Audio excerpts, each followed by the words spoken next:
ಓಂ ಸಾಯಿರಾಮ್. ಬಾಬಾ ಹೇಳ್ತಾ ಇದ್ದಾರೆ, ಮಗು ಶುಭೋದಯ. ನೋಡು, ಎಂಥದೇ ಕಷ್ಟ ಬಂದ್ರೂ ಅದು ಶಾಶ್ವತ ಅಲ್ಲ ಎಂಬುದು ನಿನಗೂ ಗೊತ್ತಾಗಿದೆ. ಆದರೆ ಏನು ಮಾಡೋದು, ಅದಕ್ಕೆ ಸರಿಯಾದ ರೀತಿಯಲ್ಲಿ ನೀನು ನಡೆದುಕೊಳ್ಳಬೇಕು. ಏನೇ ಬರಲಿ, ಈ ಸರಿ ಬಂದಂಥ ಸಮಸ್ಯೆಗೆ ಪರಿಹಾರ ನೀನು ತುಂಬ ಚೆನ್ನಾಗಿ ಅಥವಾ ಒಳ್ಳೆಯ ರೀತಿಯಿಂದಲೇ ಅದನ್ನು ಬಗೆಹರಿಸಿದೆಯಾ. ಅದು ಮುಂದೆ ನಿನಗೆ ಲಾಭವೂ ಆಗುತ್ತದೆ. ಯೋಚನೆ ಮಾಡಬೇಡ. ಎಲ್ಲವೂ ಸರಿಯಾದ ರೀತಿಯಲ್ಲಿದೆ. ಯಾರು ಬುದ್ಧಿ ಕಲಿಬೇಕು ಅವರು ಬುದ್ಧಿ ಕಲಿತಾಗಿದೆ, ಯಾರು ಹತ್ತಿರ ಬರಬೇಕು ಅವರು ಹತ್ತಿರ ಬಂದಾಗಿದೆ.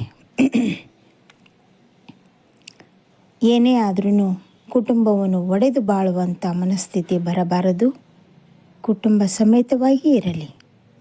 ಸಿಟ್ಟಿನಲ್ಲಿ ಒಂದು ಮಾತು ಬರುತ್ತದೆ, ಒಂದು ಮಾತು ಹೋಗುತ್ತದೆ, ಸರಿನಾ?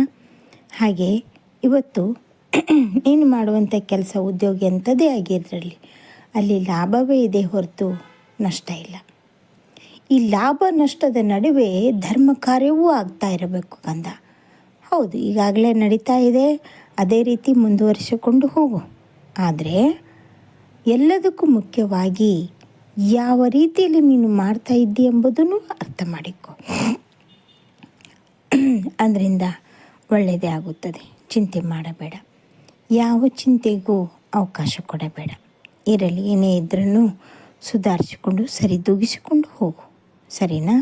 ಹಾಗೆಯೇ ಮತ್ತೊಂದು ಮಾತು, ಹಿರಿಯರಿಂದ ಬಂದಂಥ ಮಾತುಗಳು ಅವು ಅನುಭವದ ಆಧಾರದ ಮೇಲೆ ಬಂದಂಥದ್ದು. ಹೀಗಾಗಿ ಅನುಭವ ಏನೇ ಇರಲಿ, ಅಲ್ಲಿ ಸ್ವಲ್ಪ ನೀನು ಮನನ ಮಾಡಿಕೊಂಡು ನಡೆದುಕೊಂಡು ಹೋಗು. ಬ್ಯಾಂಕಿನ ವ್ಯವಹಾರ ಎಲ್ಲವೂ ಸರಿ ಹೋಗುತ್ತದೆ. ನೀನು ಸಾಲ ಕೊಟ್ಟಂಥದ್ದು ಪುನಃ ವಾಪಸ್ ಬಂದೇ ಬರುತ್ತದೆ. ಅಲ್ಲಿ ನಿನಗೆ ಲಾಭವೂ ಆಗ್ತಾಯಿದೆ. ಹೌದು, ಲೇಟಾಗಿದೆ, ಸಮಸ್ಯೆಗಳು ಇದೆ, ಚಿಂತೆ ಇಲ್ಲ. ಸ್ವಲ್ಪ ಮಟ್ಟಿಗೆ ಅದು ಯಾವ ಸಮಸ್ಯೆಯೂ ಶಾಶ್ವತವಲ್ಲ, ಸರಿನಾ? ಚಿಂತೆ ಮಾಡಬೇಡ. ಎಲ್ಲವೂ ಸರಿ ಹೋಗಿ ಒಂದು ಒಳ್ಳೆಯ ಹಂತಕ್ಕಾಗಿ ಬರ್ತಾಯಿದೆ. ಇನ್ನು ಒಂದು ತಿಂಗಳಲ್ಲಿ ನಿನ್ನ ಮನೆಯಲ್ಲಿ ಒಂದು ಮಂಗಳ ಕಾರ್ಯ ನಡೆಯಲಿದೆ. ಆ ಮಂಗಳ ಕಾರ್ಯಕ್ಕೋಸ್ಕರ ಎಷ್ಟು ದೇವರನ್ನು ಹರಕೆ ಹೊತ್ತಿದೆಯಾ, ಎಷ್ಟು ದೇವರನ್ನು ಪೂಜೆಯನ್ನು ಭಾವನೆಯಿಂದ ನೋಡಿಕೊಂಡಿದ್ದೀಯಾ. ಎಲ್ಲವೂ ಚೆನ್ನಾಗಿದೆ. ಚಿಂತೆ ಮಾಡುವಂಥ ಅವಶ್ಯಕತೆ ಇಲ್ಲ ಕಂದ. ಶುಭ ನಡೆಯುವಾಗ ಅಲ್ಲಿ ಇಲ್ಲಿ ಏನೋ ಒಂದು ಅಪಶಕನ ಬಂದ್ರೂ ಅದಕ್ಕೆ ಮಾನ್ಯತೆ ಕೊಡಬೇಡ. ಏನಿದ್ರೂ ಎಲ್ಲ ಒಳ್ಳೆಯದೇ ಆಗ್ತಾಯಿದೆ.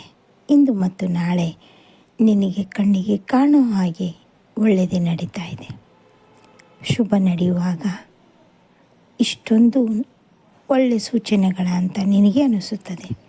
ಬೆಳಗ್ಗೆ ಎದ್ದ ತಕ್ಷಣವೇ ಇವತ್ತು ಮಲ್ಲಿಗೆ ಹೂವಿನ ವಾಸನೆ ಬರ್ತಾಯಿತ್ತು. ಎಲ್ಲಿಂದ ಬಂತು ತುಂಬ ಹುಡುಕಿದೆ, ಎಲ್ಲೂ ಕಾಣಲಿಲ್ಲ. ಆದರೆ ಸುವಾಸನೆ ಮಾತ್ರ ಬರ್ತಾನೆ ಇದೆ. ಹಾಗೆ ಬಂದಾಗ ಅದು ನಾನೇ. ಚಿಂತೆ ಮಾಡುವಂಥ ಅವಶ್ಯಕತೆ ಇಲ್ಲ. ಇಂದೆಲ್ಲ ಶುಭ ದಿನ ಬೇಕಂದ.